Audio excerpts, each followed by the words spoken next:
नमस्ते दोस्तों, मेरे बच्चों ने फिर से गुलाब जामुन खाने की फरमाइश कर दी, तो मैंने सोचा क्यों ना आज फिर से घर पे ही गुलाब जामुन बनाई जाए। इसके लिए मैंने घर के दूध से ही मावा तैयार किया है और इसी मावे से बनाए हैं एकदम सॉफ्ट और जूसी गुलाब जामुन।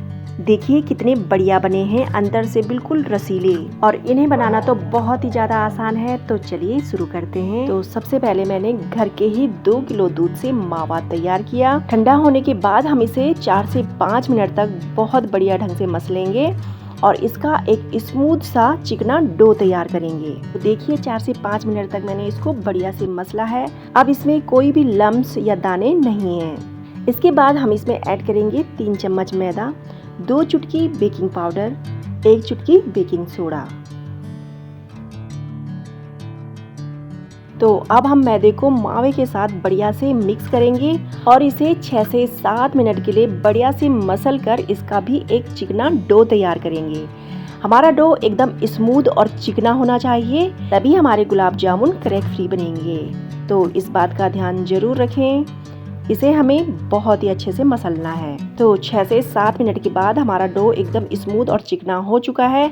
तो अब हम क्या करेंगे, इसे 15 से 20 मिनट के लिए कवर करके रेस्ट पर छोड़ देंगे।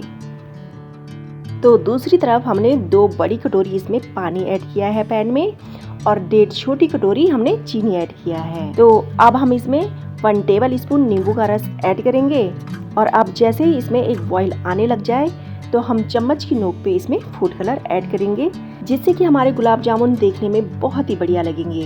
तो अब हम इसमें 5 से 6 इलायची कूटकर ऐड करेंगे और इसे थोड़ा सा मिक्स कर लेंगे। अब 3 से 4 उबाल आने के बाद हमारी चाशनी एकदम तैयार है। ये हमें एक तार वाली चाशनी नहीं बनानी है, थोड़ा सा हल्की सी चिपचिपी होनी चाहिए बस। ये चाशनी पतली ही होनी चाहिए ताकि गुलाब जामुन अंदर तक चाशनी सोखे। ध्यान रखें, हमें चाशनी एकदम पतली बनानी है, बिल्कुल भी ये गाढ़ी नहीं होनी चाहिए। तो 15 से 20 मिनट के बाद हमारा डो भी बिल्कुल सेट हो चुका है। तो अब हम एक छोटी सी लोई लेंगे, इसे गोल या हाथों से ऐसा लंबा कर दीजिए, ऐसे शेप दीजिए। आपकी इच्छा है, आप कैसा भी शेप इसे दे सकते हो, गोल या लंबा। और यहाँ पे ध्यान देने वाली बात यह है कि ये क्रैक फ्री होनी चाहिए, इसमें क्रैक नहीं होना चाहिए। तो अब हमने कढ़ाई में तेल लिया है। जैसे ही तेल गुनगुना गर्म हो जाए तो हम इसमें एक एक करके ये तैयार किए गए हुए रोल डाल देंगे। ध्यान रखें, शुरुआत में इन्हें बिल्कुल भी टच नहीं करना है। इस समय इनको छेड़ने से इनके फटने के चांसेस ज्यादा रहते हैं। हम धीरे धीरे तेल को रोटेट करेंगे ताकि गुलाब जामुन चारों तरफ से बराबर सिकते रहें। जब ये नीचे से हल्के से सेट हो जाएं, तब इन्हें बहुत ही धीरे धीरे घुमाते हुए फ्लिप करेंगे। देखिए ये खुद ब खुद घूम रहे हैं और इन्हें तब तक फ्राई करेंगे जब तक कि इन पे चारों तरफ से बढ़िया सा गोल्डन कलर ना आ जाए। ये रेसिपी बहुत ही आसान है और मैंने इसे बिल्कुल आसान तरीके से बताया है। आप इस तरीके से एक बार जरूर ट्राई करें, ये बहुत ही आसानी से बन जाते हैं। अब गुलाब जामुनों पे बहुत ही बढ़िया गोल्डन कलर आ गया है। तो अब हम इन्हें हल्की गुनगुनी चाशनी में डाल देंगे और ठीक इसी तरह हम दूसरा बैच भी तैयार कर लेंगे।